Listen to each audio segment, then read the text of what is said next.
первые весенние дни для части выпускников Абхазии уже началась жаркая пора вступительных экзаменов. Россотрудничество проводит в эти дни отбор учащихся в российские вузы по лимитам. Насколько наша система готова к этому и вообще о проблемах образования в стране, мы поговорим сегодня с заместителем министра образования и науки Дмитрием Гварами. Дмитрий, здравствуйте. Начнем с самого главного. Первый этап сейчас проходит. Расскажите, пожалуйста, известны какие-либо результаты уже? Да, действительно, первый этап сейчас проходят отборочные испытания абитуриентов. Прошли уже 2 экзамена по абхазскому языку и по русскому языку. Мы можем говорить о том, что испытания прошли основная часть, большая часть. Мы допускаем даже неуспешно сдавших первые 2 экзамена к остальным вступительным испытаниям. Можем говорить о том, что качество и уровень знаний абитуриентов в этом году выше, нежели в прошлом году. Тут, наверное, сказывается и опыт прошлого года, и дети уже более подготовлены, подходят уже к экзаменам на более высоком уровне, нежели мы это наблюдали в прошлом году. И можем сказать, что это говорит о том, что уровень образования и уровень знаний детей растет, и это как положительная тенденция. Скажите, пожалуйста, при составлении списков лимитов сотрудничаете ли вы с Министерством труда, занятости и социального обеспечения и выясняете, может быть, какие кадры нам в стране вообще нужны?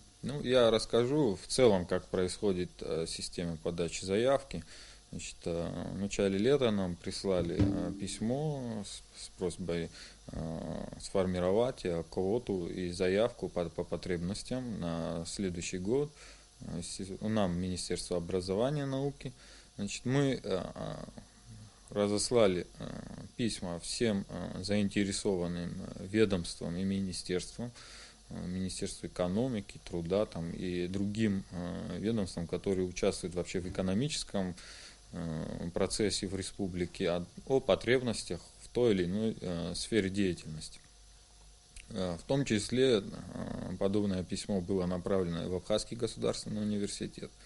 По представлениям данных министерств и ведомств, по потребностям и видению самого Министерства образования была сформирована данная заявка. Есть такие специальности интересные, как информатика, вычислительная техника, эксплуатация транспортно-технологических машин. Люди закончат, приедут через 5 лет, где они могут работать, например, со специальностью вычислительная техника. Есть ли у нас такие вакансии? Да, конечно. Причем рынок труда крайне заинтересован в таких специалистах. То есть сфера информационных технологий активно развивается в республике. Уже давно известны это операторы сотовой связи, которые в этом направлении довольно сильно продвинутые. Также огромное количество небольших компаний, которые работают в этом направлении. Да, и вообще государственные органы власти крайне заинтересованы в привлечении специалистов из области IT-технологий, потому что это будущее. Мы, честно говоря, довольно серьезно отстаем в этом направлении. И система государственной власти нуждается, и вообще вся экономика в целом крайне нуждается в таких специалистах, и проблемы в их трудоустройстве не возникнет. В том числе и о тех специальностях, которые вы говорили, эксплуатация транспортных средств. То есть это жизненно необходимые профессии для республики, соответственно, при формировании заявки они в первую очередь и учитываются. Мы еще посылаем учиться в Россию и юристов, экономистов. То зачем, есть ли такая необходимость, когда у нас в стране есть вуз, который может готовить здесь в стране? Я понял ваш вопрос. Я могу сказать, в сравнении с прошлым годом нынешняя заявка сформирована по совершенно иному принципу. Тот принцип, о котором я сказал выше, он был, в принципе, сформирован только в этом году. В прошлые годы основная заявка формировалась по заявлениям родителей и детей, которые желают поступить в российские вузы. В этом году мы как раз подошли с другой точки зрения, то есть если есть специальности, по которым у нас высокий уровень подготовки детей, нет необходимости их отправлять за рубеж. Соответственно, именно по той же юриспруденции, например, в этом году на бакалавриат и специалитет мест не представлено, мы их и не запрашивали. Мы запрашивали, в частности, магистерские места. То есть человек обучается 4 года в Абхазском государственном университете и вправе продолжить свое образование уже в России оставшиеся 2 года. И как раз здесь такого рода работа нам интересна, когда он получает, по сути, 2 образования в 2 университетах, и это довольно высокие квалификации специалистов у нас выходит. Вы следите за тем, допустим, те, кто поступил в Россию, потом возвращаются ли обратно сюда? Вот этот вопрос вы как-то отслеживаете? Да, этот вопрос довольно сложный, честно говоря, в отслеживании. В частности, здесь, конечно, должны работать помимо Министерства образования и науки и сами заинтересованные ведомства.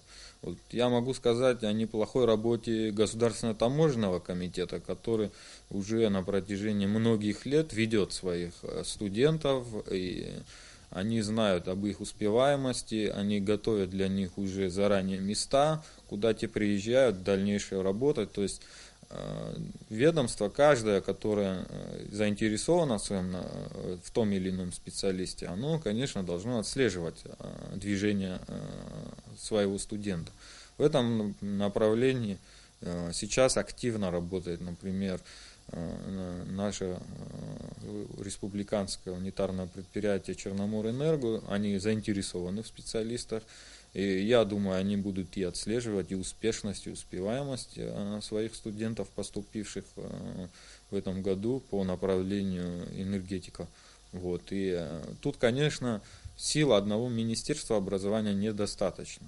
Конечно, мы ведем определенный надзор за тем, что происходит со студентами, которые у нас учатся в России. К сожалению, сегодня вот таких четких правовых механизмов, которые обязывают человека вернуться после окончания университета, таких механизмов нет. Кто несет вообще ответственность за то, что, поступая с таким трудом, многие из студентов этих потом бросают учебу и возвращаются? Ответственность, прежде всего, она перед собой, то есть в случае, если ты не 2 получил... курса отучился, за него если заплатили за учебу. Если ты не получил образование, соответственно, абсолютно невозможно потом, очень сложно найти работу, трудоустроиться. Опять же, вот эти квоты выделяются правительством Российской Федерации. Бросают чаще всего не потому, что у них какие-то другие дела появляются, а просто из-за неуспеваемости, не справляются с учебой.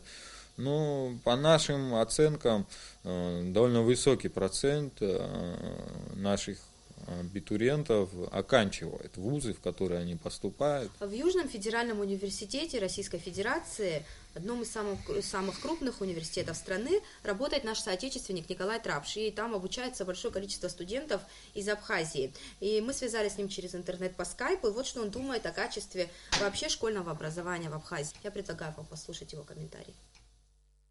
Школьное образование, к сожалению, сейчас, по крайней мере, в Абхазии не имеет должной материально-технической базы и, к сожалению, не в полном объеме обеспечено педагогами, которые не просто хотят, но еще и обладают достаточным потенциалом, чтобы качественно подготовить будущих студентов. И это проблема не педагогов, а проблема, к сожалению, возможностей государства. То есть государству в этом отношении надо очень много еще работать. Что касается того, соответствует ли подготовка в школе тому, что происходит в вузе, то школьники, подготовленные абхазскими школами, они вполне для Абхазского университета подходят. И более того, они и для нашего Южного федерального университета, и для российских вузов тоже являются вполне качественными студентами. Другое дело, что те, кто готовится по гуманитарным специальностям, разница практически не ощущается. Может быть, минимальная во владении какими-то дополнительными компетенциями. Вот что касается, естественно, научной подготовки, то здесь ситуация такая. К сожалению, уровень самой базы, на которой студенты будущие готовятся, он не соотносится с той базой, которая есть у нас. И им приходится прилагать много дополнительных усилий для того, чтобы в наших потом лабораториях, соответственно, на нашей базе, с нашим оборудованием, добиваться тех результатов, которые нужны. Тут я абсолютно согласен, что по гуманитарным специальностям наши студенты на хорошем и очень хорошем уровне туда поступают. То есть и мы тоже, конечно, отбираем наиболее подготовленных детей. Вот, естественно, научные дисциплины, они, конечно, в последнее время, конечно, у нас хромают, тут и недостаток материально-технической базы сказывается, плюс и нехватка педагогов, то, о чем говорил Николай. Ну, мы над этим вопросом активно работаем и повышаем этот уровень, и в этой связи, конечно, и наша заявка, которую мы формировали в этом году, она имеет больше даже такой технический уклон, потому что есть такая потребность в республике именно в технических специалистах, более чем в гуманитарных. Вот мы в этом году закладывали такие важные, по нашему видению, специальности, как аэронавигация, ввиду вот открытия в ближайшие годы аэропорта и необходимости в будущем специалистов в этом направлении. К сожалению, они оказались не востребованы. Хотя, по нашему видению, специалисты в этом направлении, их трудоустройство вообще было бы вне конкуренции, так как это как штучный материал. А сейчас я бы хотела опять, чтобы мы послушали с вами Николая Трапш. И эксперты говорят о том, что необходимо создать новую образовательную программу в республике, и я предлагаю вам еще раз его послушать. Должна быть, во-первых, государственная программа, полноценная по развитию среднего образования, которая бы предусматривала, чтобы материально-техническая, прежде всего, база в школах соответствовала современному уровню. То есть этим нужно заниматься целенаправленно. Ну и самое главное, должна быть часть этой программы, это подготовка учителей. То есть у нас есть заблуждение, что учитель это профессия, которую можно подготовить в любых условиях. Это не так. То есть нужно направлять действительно в лучшие центры, в том числе и российские, и готовить целенаправленно учительские кадры. То есть это тоже важный компонент. Такая программа у вас готовится, может быть, в будущем? Что-то вы планируете? Вопрос на самом деле обширный. Вот в этом году правительством республики по представлению Министерства образования была принята программа образования 2016. Она включает в себя различные аспекты, и в том числе и повышение квалификации педагогов. Вот. Помимо того, что принята республиканская программа, у нас есть подписанный договор о союзничестве и стратегическом партнерстве с Российской Федерацией и в развитии него план мероприятий между Минобрнауки Абхазии и Российской Федерации. Вот. И он предусматривает повышение квалификации педагогических работников и вообще ряд комплекс мероприятий, связанных на повышение качества образования. И здесь речь идет о том, что наши педагоги будут повышать свою квалификацию, уровень знаний посредством ведущих российских научных институтов. Министерство ежегодно проводит различные мероприятия, семинары и так далее, которые повышают уровень квалификации педагогов. Самый важный момент – это уровень выпускников педагогических специальностей. Если раньше мы наблюдали дефицит на педагогических специальностях в нашем государственном университете, дефицит студентов, то сегодня мы уже наблюдаем на самом деле довольно широкий выбор специалистов. То есть на выходе мы уже можем отбирать лучших из лучших.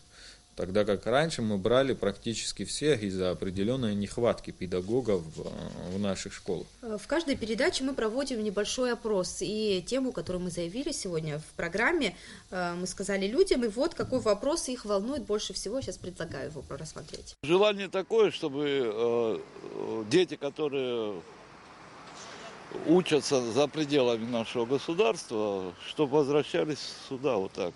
То есть заинтересовать их надо, я считаю. Как-то для стимулирования молодежи, что вот Министерство образования делается для того, чтобы они с удовольствием возвращались в республику, такие ценные кадры? Тут вопрос не только экономический, этот вопрос такой даже, можно сказать, патриотический. Да? Всех устроить в государственный сектор экономики невозможно.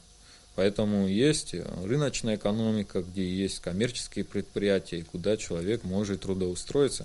Здесь, конечно, необходима такая тоже кропотливая работа Минтруда в этом направлении, чтобы у человека было такое четкое понимание того, куда он едет и где он по окончанию университета будет работать. Массово и абитуриенты, и вообще учащиеся школ стали заниматься репетиторством.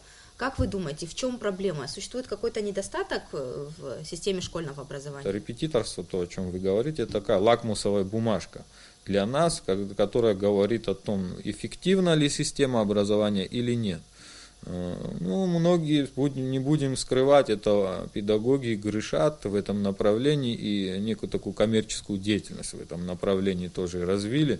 То есть, не додавая знания в школе, пытаются это восполнить. Ну, в этом случае министерство же должно как-то Конечно, следить за этим. да, мы вот в этом направлении усилили и контроль, и вообще как бы смотрим, насколько уровень, достаточен ли объем знаний, которые дают педагоги в школах, то есть отрабатывают ли они в полной мере свою работу. И здесь мы в наших планах и проведение и аттестации педагогов, в том числе для того, чтобы оценить вообще уровень квалификации дополнительно. Вот. И все мероприятия, масса проходит мероприятий в течение года, они довольно-таки неплохо показывают картину. И сегодня, если мы говорим о наших учащихся, то мы можем сказать, за небольшой год работы, активное такое, уже имеем результат, то есть уже дети более подготовлены. Моя коллега Альбина Жиба пообщалась с учителями, их подопечными, и попыталась узнать у них, какие знания дает школа детям. Я предлагаю посмотреть ее репортаж. Будучи учениками старших классов, ребята, как правило, уже определились, куда и в какой вуз они будут поступать. Другое дело, какие меры они предпринимают для того, чтобы наверняка стать студентом. Одни перед вступительными экзаменами начинают заниматься дополнительно, нанимают репетиторов. Другие же надеются на свои собственные знания. Сария Хурхмал и Асята Киртава, одноклассницы, уже определились с профессией. Сария станет медиком, Асиат же юристом. Довольно серьезные профессии, да и поступать на эти факультеты очень сложно. Сария уверена, поступить в АГУ ей помогут знания, которые дают в предвузовской школе. Мне кажется, это необходимо ходить на дополнительные занятия, так как ты вспоминаешь весь материал, который ты уже проходил в школе. Можно тоже поступить, но все же лучше подстраховаться и пойти на занятия. Асиат надеется поступить самостоятельно. Знания, которые она получила в школе, и дополнительные усилия над собой дадут ожидаемый результат, уверена она. Нет. Собираешься заниматься? Нет. Ты хочешь самостоятельно? Да. Готовиться к вступительным экзаменам? Да. А это возможно? Как ты думаешь, самостоятельно? Я считаю, что возможно. Скажи, а те знания, которые в школе дают, их достаточно, чтобы поступить в вуз? Самой, если еще подтянуться, то да. На собственный багаж знаний могут надеяться те, кто хорошо учился, говорят и учителя. Ученик, который хорошо освоил школьную программу, может сдать вступительный экзамен. Для поступления, например, в наш университет, не говоря уже о российских вузах, есть такие предметы, которые мы не проходим в школах, но они нужны для поступления на некоторые факультеты у нас в наш Абхазский университет. И поэтому для таких уже предметов, для таких факультетов, для поступления на такой факультет нужно будет, конечно, дополнительные занятия. Мы преподаем детям физику практически, теоретически, в основном теоретически. У нас очень мало лабораторных работ, мы не можем их новейшими приборами их удивить. Так почему школьники идут заниматься дополнительно и платят за это большие деньги? Вопрос остается открытым. В некоторые вузы необходимо знать предметы, которыми не обучают в наших школах. Так получается, те, кто не могут оплатить дополнительные занятия, не могут поступить, да? Такие вузы. Не совсем верно. На самом деле. Экономика, общество знания не проходит в школе. Есть, конечно, такая узкая специальность, и очень узкая сфера такая, где мы не готовим, да, наша школьная система пока не готовит. Опять же, если говорить о нашем государственном университете, мы последние годы активно работаем над тем, чтобы сблизить вступительные экзамены в АГУ и выпускные экзамены из школы, чтобы они практически были идентичны. То есть человек, окончивший школу, вполне легко может сразу идти и сдавать вступительный экзамен в государственный университет практически по любым предметам. Ну, и существует определенная узкая сфера, она небольшая, где необходимо дополнительно подтянуться. Вот здесь девочка сказала очень такую важную вещь, что да, школьных знаний, может быть, уровень знаний немножко не хватает, но необходимо работать над собой. Вот репетиторство — это как раз-таки тоже определенная система работы над собой, когда тебя не столько учат, когда тебе определенные задания дают и контролируют вот этот процесс. При такой работе над собой, активной, постоянной, не в короткий промежуток времени. Ведь многие, мы заметим, репетиторством восполняют упущенные знания в прошлые годы. Но вы тут говорите, что, скорее всего, ученики виноваты, да? Нет, не скорее всего. Здесь комплекс факторов, да. Конечно, А вам не сказывает. кажется, что педагоги не очень-то заинтересованы? Ведь репетиторы берут за свои занятия большие деньги, а с педагога никто и не спросит, если дети не очень подготовлены, значит, ребенок не сумел этот материал воспринять. Конечно, здесь вот мы в этом плане тоже контроль проводим. Здесь как раз вот и наступает работа вот такого надзорного органа Министерства образования, которое должно следить за тем, чтобы в целом основная масса детей получила необходимый минимум знаний. Ответственность несет там в первую очередь само образовательное учреждение, там выше уровнем, это управление или отдел образования, в конечном итоге это Министерство образования. То есть это такая ответственность очень четко иерархированная. В целом мы не можем говорить о том, что наши педагоги плохо работают. На самом деле мы работаем довольно неплохо, потому что ни одна система репетиторства не подготовила бы таких учеников. И говорить о том, что эти дети пришли и они сдали экзамены потому, что они там позанимались у репетитора, это некорректно, потому что они же не откуда-то с неба свалились. Эти продукт нашей школы, и невозможно подготовить того, кто не обладает каким-то базовыми знаниями. Кадровая проблема в школах, конечно, существует, и в Абхазском государственном университете, кстати, говорят, что со временем мы можем столкнуться с еще большей проблемой. Вот что говорит по этому поводу проректор ГУПа учебной части Виктор Маланзе. Мы сталкиваемся с проблемой слабой подготовки абитуриентов. Это касается в первую очередь предметов математического, естественно, научного профиля. Мы готовим и педагогов, в том числе наши выпускники потом идут в школу.